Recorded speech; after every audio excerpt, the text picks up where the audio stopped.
There are three things in the line that I've been doing that probably doubled my energy output, doubled my fulfillment, increased my social time, and also increased my business work time.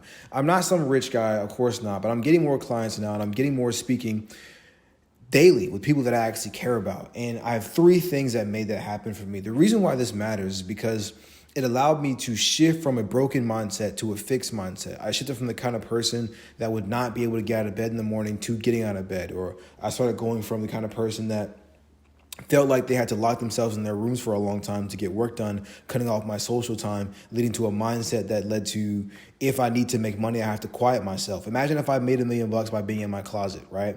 Then if I need to make another $1 million, I'm going back into my closet again, which is the worst mindset to be in because you feel like you have to do painful stuff to make money, which you don't. And most of it is just like transferring energy. If I'm transferring negative energy or nothing at all, it's always just a net negative for the sales call. When I join on these calls with these guys, and I'm doing probably 20 calls a day, this is my third or fourth day doing it. And every time I make calls, I connect people and they give me like an email to go to. I make three or four out of 20 people send me their email just because of my energy alone. And I use that to get a sales call for my agency. The agency is going to put money into my paid ads account. But the reason why this is all happening is because I'm able to transfer energy. That can happen to you too. Imagine if everyone you met felt like they connected with you.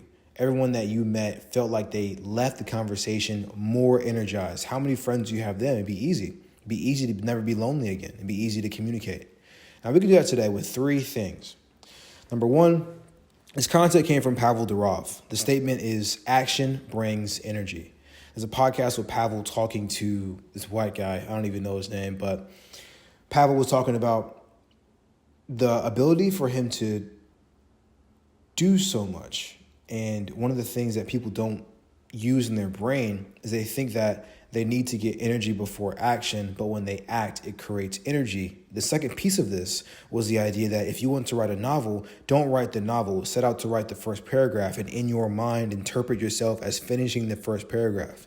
And if you don't have enough energy, then yes, there is a physical context to that, but most of it comes from just doing things that you feel rewarded for. So if I'm playing a video game and the video game says good job 3 times in a row, which is what video games are primed to do, then I'll have infinite energy to play the game and I'll play for a lot longer than if I felt like that wasn't there. Same thing with life. So when I say gamify life, they're talking about just make the task small enough to start on and then you go. When it came to Pavel, he was talking about swimming across for a lake. He was talking about swimming for hours at a time. And in this process, he exclaimed, it's kind of hard to start out and say I'm going to swim for an hour.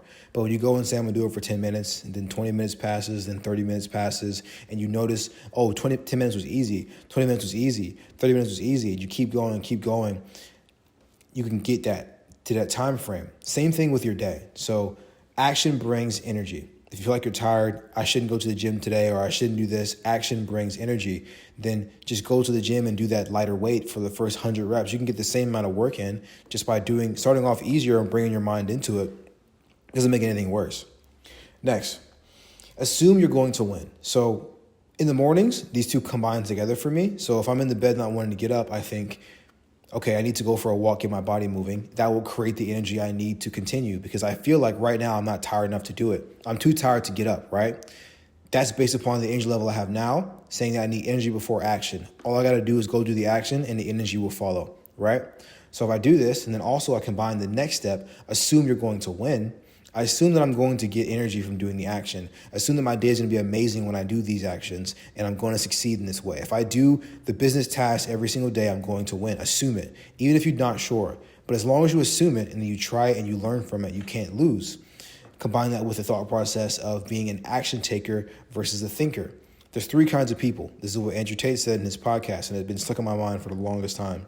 Thinkers who are not rewarded by life, doers who don't think, they're rewarded by life, and then people who are super smart, who act and think at the same time. They act first and they think and take feedback on it and get better over time.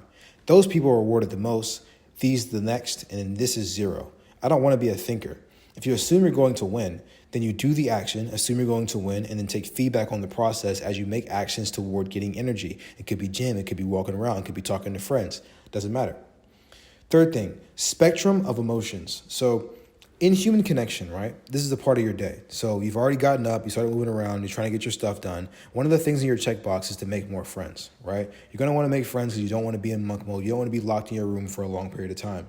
But what this human connection does is allow you to add actions to your list that connect humans to you. Because if you're alone, you lose energy. You have a smaller battery. If I look at someone next to me and they're working, I'm immediately affected by them. Humans have this in general, right?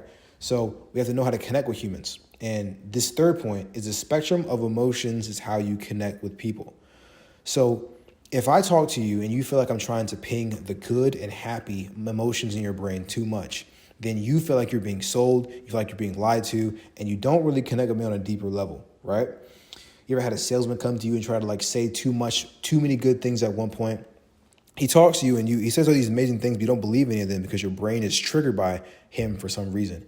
Even though he's speaking in rewards, these rewards don't feel real and he feels inauthentic. On the opposite end of that, someone who's more honest with you, they will trigger your wheel of expressions. Your subconscious mind is looking to see how much they trigger in your brain. Did it make you happy, sad, angry, whatever? Is it always happy? And if it's always happy, that's a red flag, right? So the goal is to trigger the spectrum of emotions over trying to trigger one, because one is manipulation. And when you want to make deep human connection, they have to trust you. And the only way to be trusted by them is to have this spectrum hit because the subconscious mind relaxed then, right?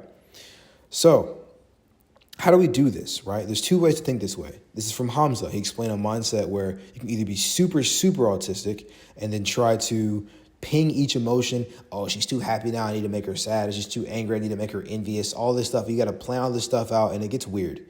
The other way is to be authentic. Just genuinely be yourself. If you don't want to hang out with her, don't hang out with her. You don't want to hang out with him, don't hang out with him.